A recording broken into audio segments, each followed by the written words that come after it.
నమస్తే, welcome to నియోజకవర్గ ముఖ చిత్రం. రాష్ట్ర రాజకీయాల ముఖ చిత్రం ఎలా ఉండబోతోంది? వచ్చే ఎన్నికల్లో ఓటర్ల తీర్పు ఎలా ఉండబోతోంది?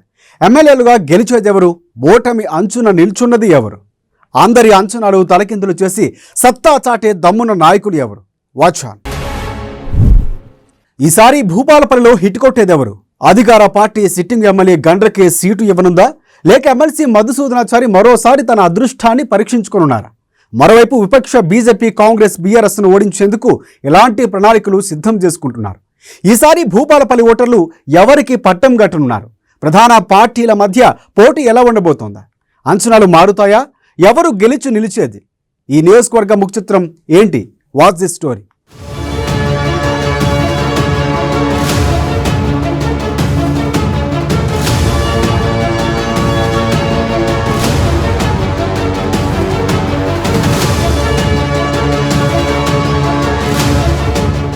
ఉమ్మడి వరంగల్ జిల్లాలో 15 సంవత్సరాల క్రితం భూపాలపల్లి నియోజకవర్గాన్ని అయితే ఏర్పాటు చేశారు. అప్పటి నుంచి ఇప్పటి వరకు కూడా అక్కడ అభివృద్ధి పనులతో పాటు నల్ల బంగారాన్ని అయితే అక్కడ సిరులున్న గనిగా పేరున్న ప్రాంతం భూపాలపల్లి ప్రస్తుతం జిల్లాగా మారింది. నియోజకవర్గానికి చెందిన 15 సంవత్సరాల నుంచి అసెంబ్లీ స్థానాల నుంచి పోటీ చేస్తూ ఉన్నారు. అభివృద్ధి బాటలో నడుస్తూ ఉంది. కానీ 2009 నుంచి 2018 వరకు కూడా ఇప్పటికి ప్రస్తుతానికైతే 2009లో కూడా తెలంగాణ రాష్ట్ర సాధనలో కూడా కీలక భూమిక పోషించిన స్పీకర్, అంటే తెలంగాణ శాసనసభ మండలి స్పీకర్ కూడా సిరికొండ మధుసూదనాచారి అయితే మాత్రము ఇక్కడ బీఆర్ఎస్ పార్టీలోనూ కూడా టికెట్ ఆశించే నేపథ్యం అయితే కనపడతా ఉంది. అట్లాగే సిట్టింగ్ ఎమ్మెల్యే కూడా కాంగ్రెస్ అభ్యర్థిపై గెలిచిన గండ్ర వెంకటరమణారెడ్డి కూడా కాంగ్రెస్ లో గెలిచి బీఆర్ఎస్ లో పోయిన నేపథ్యం కనపడతా ఉంది. మొత్తానికైతే ఇండిపెండెంట్ అభ్యర్థిగా కూడా గండ్ర సత్యనారాయణ ప్రస్తుతం కాంగ్రెస్ ఎమ్మెల్యే అభ్యర్థిగా కొనసాగుతున్న అయితే నేపథ్యం కనపడతా ఉంది. అట్లాగే బీజేపీ నుంచి చూసుకుంటే కూడా కీర్తిరెడ్డి కూడా అక్కడ వీళ్ళైతే పోటీ చేసే ఆశాభావులుగా కనపడతా ఉన్నారు. మరి ఈ నలుగురిలో ముగ్గురు అయితే పోటీనిచ్చే అవకాశాలు అయితే ఎక్కువ ఉన్నాయి. కానీ బీఆర్ఎస్ సిట్టింగ్ ఎమ్మెల్యే గండ్ర వెంకటరమణారెడ్డికి ఇస్తుందా, లేకపోతే తెలంగాణ ఉద్యమకారునికి సిరికొండ మధుసూదనాచారికి టికెట్ ఇచ్చే అవకాశాలు ఉన్నాయా? వారిద్దరి మధ్యన ఏదైనా అధిష్టానం మధ్య తేల్చాల్సిన పరిస్థితి అయితే కనబడతా ఉంది. బీజేపీ, కాంగ్రెస్, బీఆర్ఎస్ పార్టీల మధ్య కూడా రేసు గుర్రాలు అయితే పరుగులు పెడుతున్న నేపథ్యం కనపడతా ఉంది. మరి భూపాలపల్లి నియోజకవర్గంలో విజేతలు ఎవరుగా నిలుస్తూ ఉన్నారు కానీ తెలుసుకునే ప్రయత్నం చేద్దాం. ఉద్యమాల పురిటిగడ్డ ఓరుగల్లు, రాణి రుద్రమ పౌరుషం, సమ్మక్క సారలమ్మ ఆత్మగౌరవ పోరాటం, కాళోజీ, దాశరథి, పోతన్ల సాంస్కృతిక వారసత్వం వరంగల్ ప్రజల సొంతం. ఇక్కడ వరంగల్ జిల్లా ఎన్నో రాజకీయ మార్పులకు కేంద్ర బిందువుగా మారింది. అభివృద్ధి సంక్షేమానికి పట్టం కడుతూ కంచు కోటలు బద్దలు కొట్టారు ఎందరో నాయకులు. ప్రజలు విస్మరించిన మహానుభావులు మట్టి కనిపిస్తామని విలక్షణమైన తీర్పునిస్తారు. త్వరలో ఎన్నికలు జరగబోతున్న తరుణంలో ఉమ్మడి వరంగల్ జిల్లాలోని భూపాలపల్లి ప్రజలు ఎవరి పక్షం ఉంటారు? ఎవరిని ఆదరిస్తారు? ఎలాంటి తీర్పును ఇవ్వబోతున్నారని యావత్తు తెలంగాణ ప్రజలు ఆసక్తిగా ఎదురు చూస్తున్నారు. 2018 ఎన్నికల్లో భూపాలపల్లి నుంచి కాంగ్రెస్ అభ్యర్థిగా గెలిచిన గండ్ర వెంకటరమణారెడ్డి ఆ పార్టీని వీడి బీఆర్ఎస్లో చేరారు. భూపాలపల్లి బీఆర్ఎస్ అడ్డాని చాటి చెప్పాలని గట్టి పట్టుదలతో గులాబీ నాయకత్వం ముందుకు పోతున్నది. ఒకప్పుడు కాంగ్రెస్ కంచుకోటగా ఉన్న భూపాలపల్లిని తిరిగి పూర్వవైభవం తీసుకురావాలని కాంగ్రెస్ నాయకత్వం ఉవ్విల్లూరుతోంది. అడవ తల్లివడిలో నల్ల బంగారానికి పుటిగడ్డ అయిన భూపాలపల్లిలో ఎవరి బలమంతా? కాంగ్రెస్ పార్టీకి కంచుకోట ఉన్న భూపాలపల్లిలో మరోసారి హస్తం హవా కొనసాగేనా? అధికార పార్టీ కారు స్పీడు కనిపించేనా? తొలిసారి కమలం పువ్వు వికసించేనా?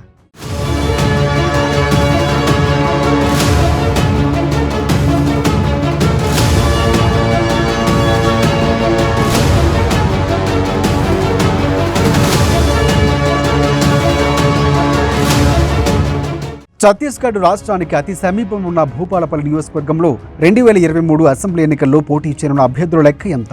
అధికార బీఆర్ఎస్, ప్రతిపక్ష కాంగ్రెస్ పార్టీ మధ్య ఈసారి ప్రధాన పోరు ఉంటుందా, లేక కమల వికాసంతో ముక్కోనపు పోటీగా మారుతుందా? అభ్యర్థుల అంచనాలేంటి? ఓటర్ల తీర్పు ఎలా ఉండబోతుందనే ప్రశ్నలకు సమాధానం దొరకడం లేదు. పాత వరంగల్ జిల్లా నుంచి 2009లో భూపాలపల్లి నియోజకవర్గం ఏర్పడింది. ఇప్పుడు భూపాలపల్లి జిల్లా కేంద్రమైంది. మొగుళ్లపల్లి, చిట్యాల, భూపాలపల్లి, ఘన్పూర్, రేగొండ, షాయంపేట మండలాలు ఈ నియోజకవర్గం పరిధిలోనే ఉన్నాయి.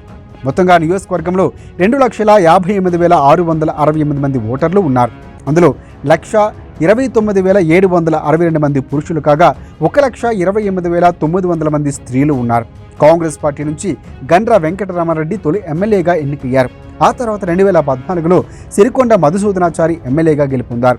2018 ఎన్నికల్లో కాంగ్రెస్ పార్టీ నుంచి మరోసారి గండ్ర వెంకటరామారెడ్డి విజయాన్ని సాధించారు. హస్తం పార్టీ నుంచి గెలిచిన గండ్ర బీఆర్ఎస్ గూటికి చేరారు.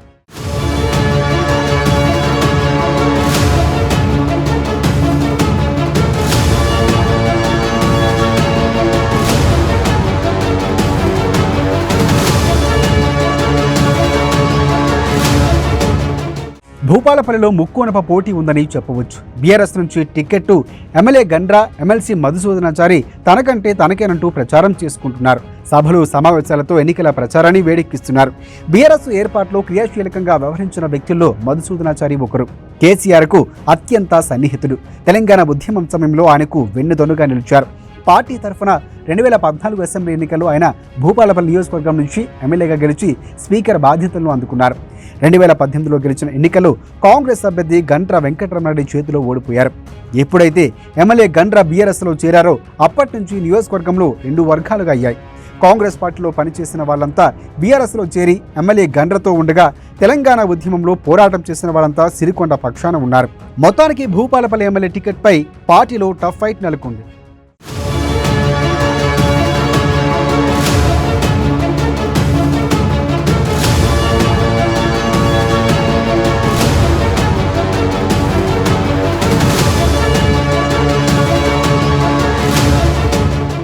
గత ఫిబ్రవరిలో ప్రస్తుత ఎమ్మెల్యే గండ్ర వెంకటరామారెడ్డి భూపాలపల్లిలో భారీ బహిరంగ సభ నిర్వహించారు. ఈ సభలో పాల్గొన్న కేటీఆర్ రాబోయే ఎన్నికల్లో ప్రస్తుత ఎమ్మెల్యే గండ్రకే పార్టీ ఎమ్మెల్యే టికెట్ అని ప్రకటించారు. ఆ సభలో మధుసూదనాచారి కూడా ఉన్నారు. ఆ తర్వాత 2 నెలల పాటు సిరికొండ సైలెంట్ అయ్యారు. ఇటీవల సీఎం కేసీఆర్ మహారాష్ట్ర పర్యటన సమయంలో విమానంలో సీఎం పక్కన మధుసూదనాచారి కూర్చున్న ఫోటోలు సోషల్ మీడియాలో తెగ వైరల్ అయ్యాయి. ఆ తర్వాత నుంచి మళ్లీ సిరికొండ నియోజకవర్గంలో పర్యటిస్తూ ఎమ్మెల్యే టికెట్ తనకేనని చెబుతూ వస్తున్నారు. అయితే సీఎం కేసీఆర్ ఇచ్చిన హామీ వల్ల సిరికొండ మళ్లీ భూపాలపల్లిలో తిరుగుతున్నారా? అలా అయితే కేటీఆర్ ఇచ్చిన హామీ ఉట్టదేనా అని పార్టీ శ్రేణుల్లో చర్చ జరుగుతుంది. ఎమ్మెల్యే గండ్ర కూడా నియోజకవర్గంలో పర్యటిస్తూ రాబోయే ఎన్నికల్లో మరోసారి గెలిపించాలని కూడా ప్రజలు కోరుతున్నారు.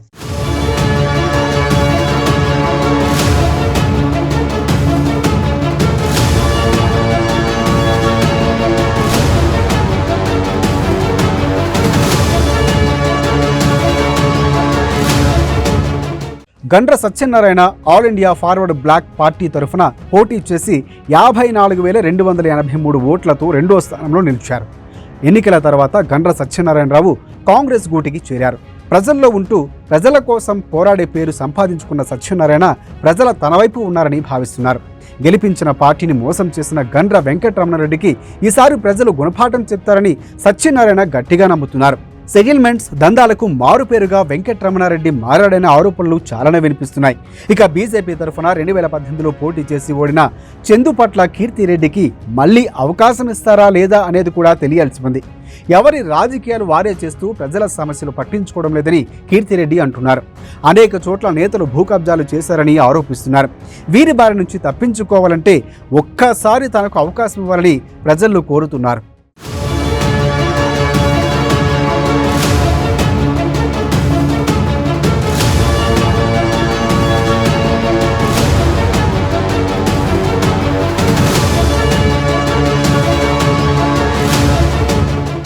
భూపాలపల్లి నియోజకవర్గంలో అనుకున్న స్థాయిలో అభివృద్ధి జరగలేదని స్థానిక ప్రజలు అంటున్నారు.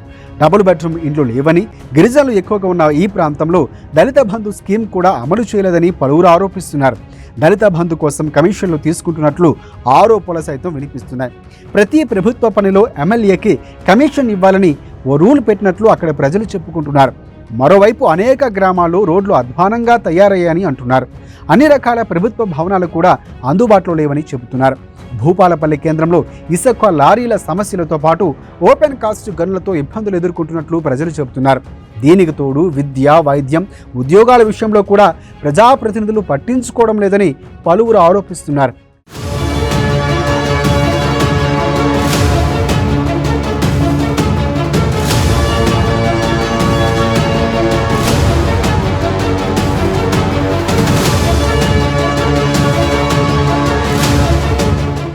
భూపాలపల్లి జిల్లాలో భారత రాష్ట్ర సమితి వర్సెస్ కాంగ్రెస్ పార్టీలో మధ్యనే ద్విముఖ పోటీ ఉంటుంది.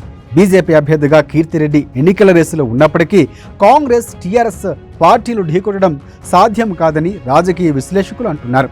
సంక్షేమ పథకాలు ఒకవైపు, సానుభూతి మరోవైపు అన్నట్లు మారింది భూపాలపల్లి నియోజకవర్గ ముఖ చిత్రం. దీంతో 2023 డిసెంబర్ ఎన్నికల్లో ప్రజలు ఎటువైపు మొగ్గు చూపుతారో వేచి చూడాల్సిన పరిస్థితి.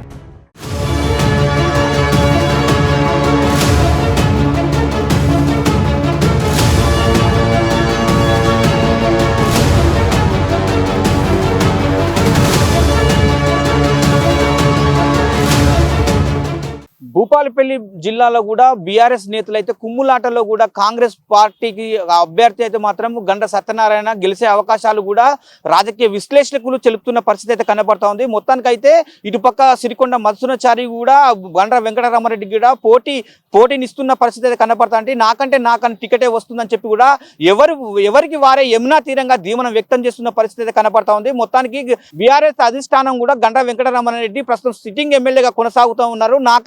నాకే వస్తుందని చెప్పి కూడా బాస్ నాకే టికెట్ ఇస్తున్నారని చెప్పి కూడా ఆయన ధీమా వ్యక్తం చేస్తున్నప్పటికీ కూడా అదే విధంగా సిరికొండ మధుసూదనాచారి మాత్రము నాకు ముఖ్యమంత్రి కేసీఆరే నాకు ఫస్ట్ బాసే నాకు టికెట్ ఇస్తారని చెప్పి కూడా వాళ్ళ కార్యకర్తలతో ధీమా వ్యక్తం చేస్తున్న పరిస్థితి కనబడతా ఉంది.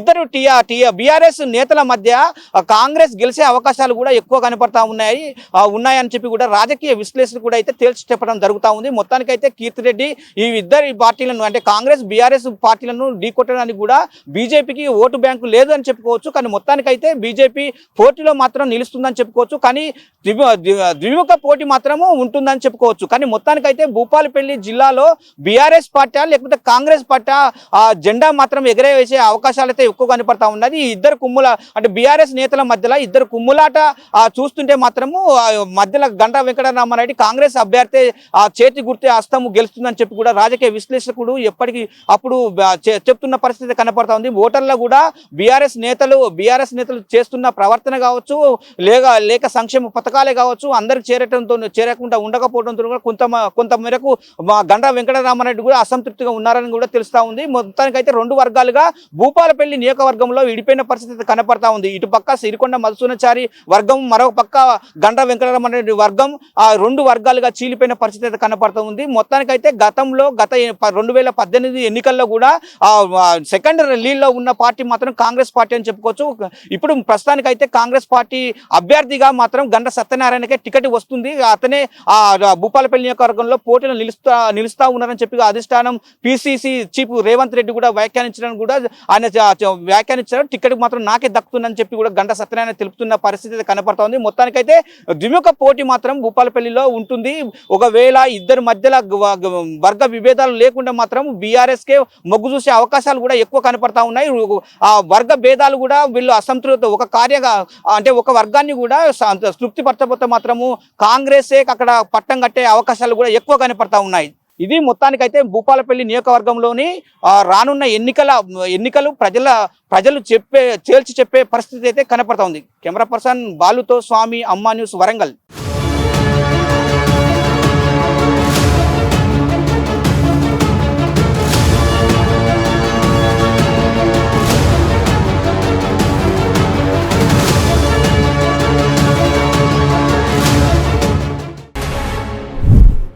ఎన్నికల నోటిఫికేషన్ రాకముందే ఆ నియోజకవర్గంలో రాజకీయం వేడెక్కుతోంది.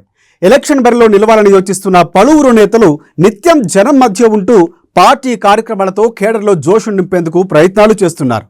వచ్చే ఎన్నికల్లో తాము సైతం అంటూ రాజకీయ క్రీడా మైదానంలో పొలిటికల్ గేమ్ ఆడేందుకు రెడీ అవుతున్నారు. ఇంతకీ ఏదా నియోజకవర్గం? అక్కడ వచ్చే ఎన్నికల్లో ఏ పార్టీ గెలుస్తుంది? ముక్కోనప పోటీలో ఈసారి నిలిచేదెవరు?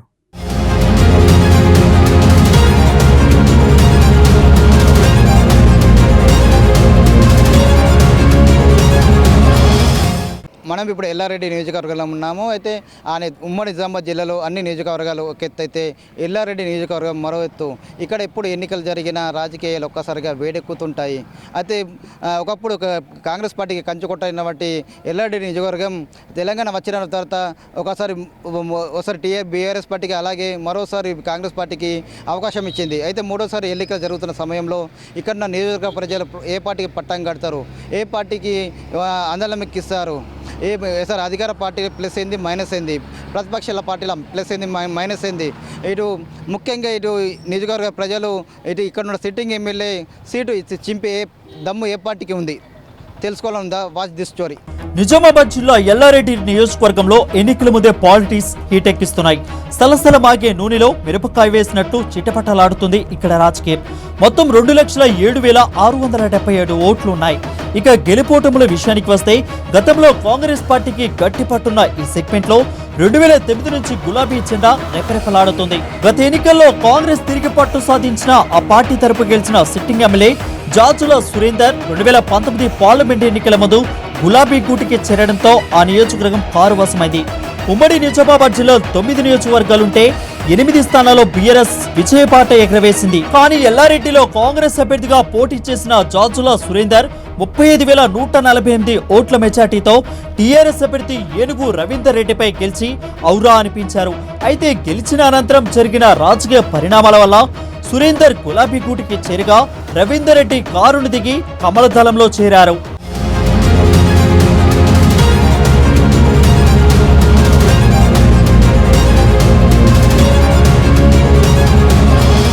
ప్రస్తుతం ఇక్కడ త్రిముఖ పోరు నడుస్తుంది.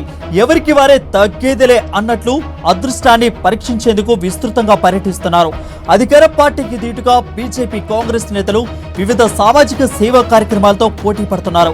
కాంగ్రెస్ నుంచి గెలిచి ప్రస్తుతం టీఆర్ఎస్ తో ఉన్న సిట్టింగ్ ఎమ్మెల్యే జాజుల సురేందర్ కు మాత్రం రాబోయే ఎన్నికలో ఇక్కడ విజయం నల్లేరుపై నడకనే ప్రచారం ఉంది. టీఆర్ఎస్ ఆవిర్భావం నుంచి ఉన్న మాజీ ఎమ్మెల్యే ఏనుగు రవీందర్ రెడ్డి కొన్ని కారణాలతో బీజేపీ తీర్థం పుచ్చుకున్నారు. ఈసారి ఎలాగైనా గెలవాలన్న పట్టుదలతో తన ఉనికిని చాటుకోవాలని ప్రయత్నిస్తున్నారు రవీందర్ రెడ్డి. అయితే ఎల్లారెడ్డి నియోజకవర్గంలో బీజేపీ హవా కొనసాగుతుందని, ముఖ్యంగా యువత బీజేపీ వైపు మొగ్గు చూపుతుందని కమలం పార్టీ నాయకులు నమ్మకం. ఒక మాట ఇవ్వడం జరిగింది. పోచారం ఆయకట్టును 1 మీటరు ఎత్తు పెంచుతామని చెప్పేసి, దానివల్ల చివరి ఆయకట్టు అయినటువంటి అన్నాసాగర్ వరకు నీళ్ళు వస్తాయని చెప్పేసి ఈ వ్యవసాయదారులకు ప్రధాన అంశంగా వాళ్ళకు వాగ్దానం చేయడం జరిగింది. ఆ వాగ్దానాన్ని ఇప్పటి వరకు కూడా తుంగలో తొక్కడం జరిగింది. ఈ పోచారం కెనాల్ ఏదైతే ఉన్నదో మరమ్మతుల పేరిట్ల అప్పుడు వైఎస్ గారు రాజశేఖర్ రెడ్డి గారి పీరియడ్లో అమౌంట్ శాంక్షన్ అయితే ఏదో నామమాత్రంగా అవి మరమ్మతులు చేయడం జరిగింది. ఇప్పటికీ ఈ అడవిలింగాల ప్రాంతంలో కానివ్వండి, అన్నాసాగర్ ప్రాంతంలో కానివ్వండి, ముందు చెరువులో ఉన్నటువంటి 8 చెరువులకు మత్తడిలో కూడా మొత్తం భూమి లెవెల్ అయిపోయినాయి. ఆ కెనాల్ని ఇప్పటి వరకు పట్టించుకునే నాయకుడు లేరు. మరి ఈ స్థానిక ఎమ్మెల్యే గారు అయినటువంటి ఈ విషయంలో ఏం చెప్తారో ప్రజలకు జవాబు చెప్పాలి. ఇంకోటి అభివృద్ధి విషయంలో ముఖ్యమైన విషయం, ఎల్లారెడ్డిలో తెలంగాణ రాష్ట్రం వచ్చిన తర్వాత సుమారుగా 6 బస్సు డిపోలు కొత్తవి శాంక్షన్ చేయడం జరిగింది. పక్కనే ఉన్న నర్సాపూర్కి ఇవ్వడం జరిగింది. మహబూబ్నగర్ జిల్లాలో 2 డిపోలు ఇవ్వడం జరిగింది. కరీంనగర్ జిల్లాలో 1 డిపో ఇవ్వడం జరిగింది. ఈడ చిరకాల కోరిక అయినటువంటి ప్రజల కోరిక ఈ బస్ డిపో ఇప్పటి వరకు కూడా ప్రజల కోరిక నెరవేరలేదు. కొన్ని సంవత్సరాలు అయిపోయింది. సుమారుగా 15 సంవత్సరాల క్రితం ఏదైతే బస్సు డిపో గురించి 5 ఎకరాల స్థలం కేటాయించారు, ఇప్పటి వరకు కూడా బస్సు డిపో ఓపెనింగ్ కావడం జరగడం లేదు. ఇంకో విషయం, ఏదైతే అభివృద్ధి పేరు చెప్పేసి స్థానిక ఎమ్మెల్యే గారు ఈ ప్రజలకు ఇచ్చినటువంటి వాగ్దానాలు కొన్ని చాలా మటుకు నెరవేరడం లేదు. ఏదో మేనిఫెస్టోలో లేని చేస్తున్నామని చెప్తున్నారు. చేస్తున్నప్పటికీ వ్యవసాయదారులకు ముఖ్యంగా ఈ ఫసల్ బీమా ఏదైతే ఉన్నదో ఈ తెలంగాణ ఈ బీఆర్ఎస్ రాష్ట్ర ప్రభుత్వం వ్యవసాయదారుల పట్ల పట్టించుకోవడం లేదు. ఫసల్ బీమా ఒకవేళ పెట్టినట్లయితే ఈ మొన్న పడ్డటువంటి అకాల వర్షాలకు నష్టపోయినటువంటి రైతులకు సుమారు ఎకరానికి 30,000 నుంచి 60,000 రూపాయలు కేంద్ర ప్రభుత్వం ఇస్తామని చెప్పినప్పటికీ కూడా ఈ ఫసల్ బీమాని ఇక్కడ ఈ రాష్ట్ర ప్రభుత్వం అమలు చేయకపోవడం చాలా విడ్డూరంగా ఉంది. ఇప్పుడు జరగబోయే ఈ రేపు జరగబోయేటువంటి అసెంబ్లీ ఎన్నికలు స్థానికంగా ఇంకో 3 నెలల లోపల ఎన్నికల హడావుడిలో ఉంటారు కాబట్టి ఈ ఎల్లారెడ్డిలో భారతీయ జనతా పార్టీ యువతలో కానివ్వండి, వ్యవసాయదారులు కానివ్వండి, అన్ని వర్గాల వారు బీజేపీకి ఓటేయాలని చెప్పేసి ముఖ్యంగా యువకులు మొత్తం ముందుండి చెప్తా ఉన్నారు. ఈ సెగ్మెంట్ లో కాంగ్రెస్ బలంగా ఉన్న నేతలు ఆధిపత్య పోరు క్యాడర్ ను అయోమయానికి గుర్చేస్తుంది. కాంగ్రెస్ నేతలు వడ్డేపల్లి సుభాష్ రెడ్డి, మదన్ మోహన్ వేర్వేరుగా కార్యక్రమాలు చేస్తున్నారు. ఈ గ్రూప్ పాలిటిక్స్ కాంగ్రెస్ కి పుట్టి పుంచేలా ఉన్నాయని క్యాడర్ లో ఆందోళన వ్యక్తమవుతుంది. గత ఎన్నికల్లో జహీరాబాద్ ఎంపీ అభ్యర్థిగా పోటీ చేసి ఓటమి పాలైన మధుమోహన్ రావు ప్రస్తుతం ఎల్లారెడ్డి కాంగ్రెస్ టికెట్ ఆశిస్తున్నట్లుగా ప్రచారం జరుగుతుంది. ఈ ప్రచారం ఇక్కడ ఇన్ఛార్జిగా ఉన్న సుభాష్ రెడ్డికి రుచించడం లేదు. టికెట్ కోసం పోటీతో సుభాష్ రెడ్డి, మధుమోహన్ రావు మధ్య పచ్చగడ్డి వేస్తే బొక్కమంటుంది. ఈ మధ్య అనేక సందర్భాల్లో మధుమోహన్ ను సుభాష్ రెడ్డి వర్గీయులు బాహపాకిగా దిగిన సంఘటనలు కాంగ్రెస్ పరిస్థితి అద్దం పడుతుంది. గతంలో కాంగ్రెస్ గెలిపిస్తే ఎమ్మెల్యే హ్యాండ్ ఇచ్చి పార్టీ మారాలని ఆయనపై ప్రతీకారం తీర్చుకోవడానికి కాంగ్రెస్ కేడర్ ప్రజలు ఎదురు చూస్తున్నారు. ఎల్లారెడ్డిలో ఎలాంటి అభివృద్ధి చేయలేదని, ఎమ్మెల్యే చేసిన పనులపై శ్వేతపత్రం విడుదల చేయాలని సవాల్ విసురుతున్నారు కాంగ్రెస్ నేతలు. తడ్వాయిలో భీమేశ్వర ప్రాజెక్టు పనులు అసంపూర్తిగా వదిలేశారని విమర్శలు వస్తున్నాయి. అయితే ఎల్లారెడ్డి వేదికగా పీసీసీ చీఫ్ రేవంత్ రెడ్డి నిర్వహించిన బహిరంగ సభ సక్సెస్ కావడం కాంగ్రెస్ శ్రేణుల్లో ఆశలు రేపుతుంది. 2018లో జరిగిన ఎలక్షన్లో ఎల్లారెడ్డి నుండి కాంగ్రెస్ పార్టీ అభ్యర్థి అయినటువంటి సురేందర్ను 36,000 మెజార్టీతో గెలిపిస్తే 3 నెలలకి అమ్ముడు పోయిన ఎమ్మెల్యే అడిగితే అభివృద్ధి కోసం పోయినా అని చెప్పిండు. ఎల్లారెడ్డిలో ఏం అభివృద్ధి చేసిందని నేను అడుగుతున్నా. ముఖ్యంగా పోచారం ఎత్తువేస్తా అని చెప్పేసి మాతో పాదయాత్ర చేసి ఆ రోజు ప్రగాలుగా వలికిన సురేందర్ ఈరోజు నువ్వు అధికారంలోకి రాగానే పోచారం ఎత్తు మర్చిపోయినావా అని నేను ప్రశ్నిస్తున్నాం. అలాగే ఈరోజు కేజీ టు పీజీ ఉచిత విద్య అంటారు. ఎల్లారెడ్డి హాస్టల్లో పోతే పెచ్చులూడిపోయి పిల్లల మీద పడి దెబ్బలు తగిలిన సందర్భాలు ఉన్నాయి. కొద్ది వర్షం పడితే ఆ హాస్టల్ బంద్ చేసేసి పిల్లలను వాళ్ళ ఇళ్ళలోకి పంపిస్తారు. ఇదేనా మీ కేజీ టు పీజీ అని మేము మీ బీఆర్ఎస్ ప్రభుత్వాన్ని అడుగుతున్నాం. రైతు రుణమాఫీ చేస్తా అంటున్నావు, అది ఏ విధంగా రుణమాఫీ చేస్తావో క్లియర్గా రైతులకు చెప్పాలి. మేము సూటిగా ప్రశ్నిస్తున్నాం. ఈయనతో పాటే ఇల్లందులో హరిప్రియ అనే ఒక అమ్మాయి కాంగ్రెస్ నుంచి బీఆర్ఎస్ పార్టీలోకి పోవడం జరిగింది. ఆ అమ్మాయి అక్కడ బస్ డిపోను సాధించుకుంది. మరి ఈ దద్దమ్మ ఎందుకు సాధిస్తలేడని చెప్పేసి మీ ద్వారా మేము కోరుతున్నాం. నేను డెవలప్ చేసిన ఏం డెవలప్ చేసినావు అది చర్చకు మేము సిద్ధం. మీరు ఎక్కడికి రమ్మంటే అక్కడికి కూడా మేము వస్తాం. ఏ డేట్ నిర్ణయించండి మీరే, మేము అక్కడికి వచ్చి చర్చకు సిద్ధమని చెప్పేసి మీ ద్వారా సవాల్ విసురుతున్నాం. ఇక బీజేపీ విషయానికి వస్తే టీఆర్ఎస్ లో ఉద్యమకాలం నుంచి ఉన్న మాజీ ఎమ్మెల్యే రవీందర్ రెడ్డి ఇప్పుడు బీజేపీలో చేరారు. వచ్చే ఎన్నికల్లో కమలం పార్టీ తరపున పోటీ చేసేందుకు ఏర్పాట్లు చేసుకుంటున్నారు. అయితే ఆయనకు బాణాల లక్ష్మారెడ్డి నుంచి పోటీ ఉన్నట్లు సమాచారం. లక్ష్మారెడ్డి గత ఎన్నికలో బీజేపీ తరపు పోటీ చేసి ఓటమి చవి చూశారు. కానీ రవీందర్ రెడ్డి ఇప్పటికే 3 సార్లు ఎమ్మెల్యేగా పనిచేయడంతో ఆయనకు ఉన్న అనుభవాన్ని తమకు అనుకూలంగా మలుచుకోవాలని బీజేపీ పెద్దలు ఆలోచిస్తున్నట్లు తెలుస్తుంది. నియోజకవర్గంలో 2,07,675 ఓట్లు ఉండగా మున్నూరు కాపు రెడ్డి సామాజిక వర్గం ప్రభావం ఎక్కువగా కనిపిస్తుంది.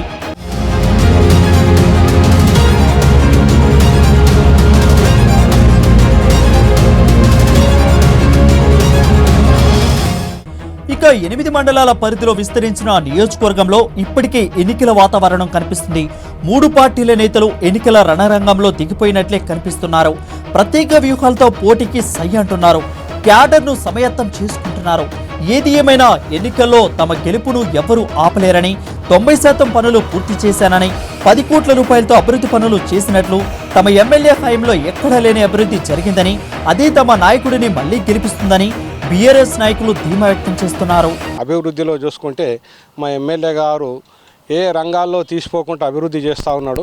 మరి ఎమ్మెల్యే గారు మరి ఎన్నడూ లేనటువంటిది పెచ్చరుకట్ట బ్రిడ్జిలు మరి గత 10 సంవత్సరాల నుంచి చూస్తూ ఉంటే మరి ఇక్కడ మెదక్ రూట్లో ఉన్న పెద్ద చెరువు అలుగులు ఇక్కడ కానీ అక్కడ కానీ ఎంతో ఇబ్బంది పడుతుండే. వర్షాకాలంలో ఒక 3 ఫీట్ వాటర్ పడుతుండే, అలా పడుకుంటా లేసుకుంటా ఎన్నో ఇబ్బందులు పడేటువంటి పరిస్థితుల్లో మళ్ళీ దాన్ని దాదాపు బ్రిడ్జిలు నిర్మాణం చేసి ఇవాళ చూస్తూ ఉంటే చాలా ఆనందపడుతున్నారు. గతంలో ఏ ఎమ్మెల్యే చేయనటువంటి పని అది. మరి మెదక్ కనెక్టివిటీ ఉన్నటువంటి రోడ్డు మరి ఎమ్మెల్యే గారు చేసిన సందర్భంలో చాలా గ్రామాల ప్రజలు, నాగారెడ్డిపేట, ఎల్లారెడ్డి మండల ప్రజలు చాలా సంతోషంగా ఉన్నారు. అలాగే బస్టాండ్ కూడా చాలా శిథిలావస్థలో ఉండే. ఎప్పుడో దాదాపు 50 సంవత్సరాల కిందటువంటి బస్టాండును మరి దాన్ని కూడా మరి 4.5 కోట్లతో మరి కొత్త టెక్నాలజీ తీసుకొని మరి దాన్ని కూడా ఇవాళ నిర్మించుకోవడం జరుగుతున్నది. మరి అలాగే ఇంటిగ్రేటెడ్ మార్కెట్ కానివ్వండి, 100 పడకల హాస్పిటల్ కూడా శాంక్షన్ చేయించి మరి దాన్ని కూడా మరి నిర్మాణం జరుగుతూ ఉన్నది. మరి గతంలో దాదాపు మా ఎల్లారెడ్డి మండలంలో ఒక 10 గ్రామాలకు అసలు రోడ్డు సౌకర్యమే లేకుంటుండే. మరి అటువంటి గ్రామాలకు వెంకటాపూర్ కానివ్వండి, మరి బిక్నూరు వెంకటాపూర్ కానివ్వండి, మరి ఇవన్నిటికీ బీటీ రోడ్లు శాంక్షన్ చేసి మరి అట్లనే కళ్యాణి రత్నాపూర్కు మరి కనెక్టివిటీగా ఒక వాగు మీద బ్రిడ్జి కూడా మరి ఈ మధ్యనే శాంక్షన్ చేయడం జరిగింది. ఒక 10 ప్రైమరీ హెల్త్ సెంటర్లు కూడా మంజూరు చేయడం జరిగింది. అవి కూడా టెండర్లు అయినాయి, మరి నిర్మాణ దశలో ఉన్నాయి. మరి ప్రతి గ్రామ పంచాయతీ మరి ట్రాక్టర్లు కానివ్వండి, మరి ఆయన సొంత ఫండ్స్తోని ట్రాక్టర్లు కూడా ఆర్థికంగా లేని కొత్త గ్రామ పంచాయతీలు ఆయన సొంత ఫండ్తో మరి టీఆర్ఎస్ ప్రభుత్వంలో మా ఎమ్మెల్యే గారు చేస్తున్నారంటే ఇదంతా ప్రజలు గమనిస్తున్నారు. మరి రాబోయే రోజుల్లో మరి సురేందర్ అన్న గతంలో దాదాపు 35-36 వేలతో గెలిచిండు. కానీ ఈసారి 50,000 మెజార్టీతో గెలిపిస్తేందుకు ప్రజలంతా సిద్ధంగా ఉన్నారని చెప్పేసి చెప్పడంలో 3 పార్టీల నుంచి పోటీ తీవ్రంగా ఉండటంతో రాబోయే ఎన్నికలు రసవత్తంగా జరిగే అవకాశం కనిపిస్తుంది. మొత్తంగా త్రిముఖ పోటీలో ఎల్లారెడ్డి కట్టపై ఎవరు గెలిచి నిలుస్తారో తెలియాలంటే మరికొన్ని రోజులు ఎదురు చూడాలి.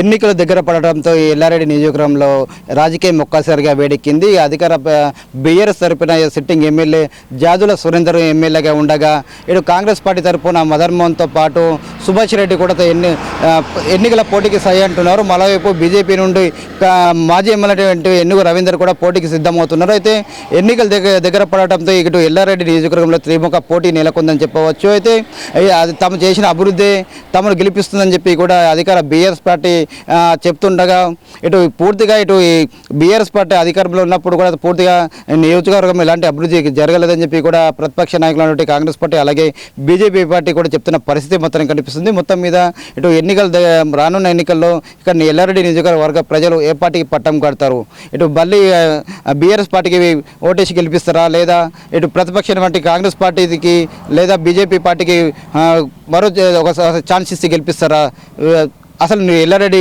నియోజకవర్గ మార్గంలో ఏలే నాయకుడు ఎవరు తేలాలంటే ఎన్నికల వరకు వేచి చూడాల్సిందే. కెమెరామెన్ మైపల్తో నవీన్, అమ్మా న్యూస్, ఎల్లారెడ్డి నియోజకవర్గం నుండి.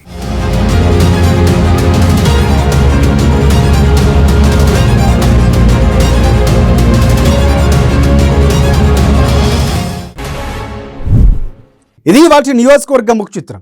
మరొక నియోజకవర్గంతో మళ్ళీ నియోజకవర్గ ముఖ చిత్రంలో కలుసుకుందాం. అంతవరకు చూస్తూనే ఉండండి అమ్మా న్యూస్. నిజం కోసం, జనం కోసం.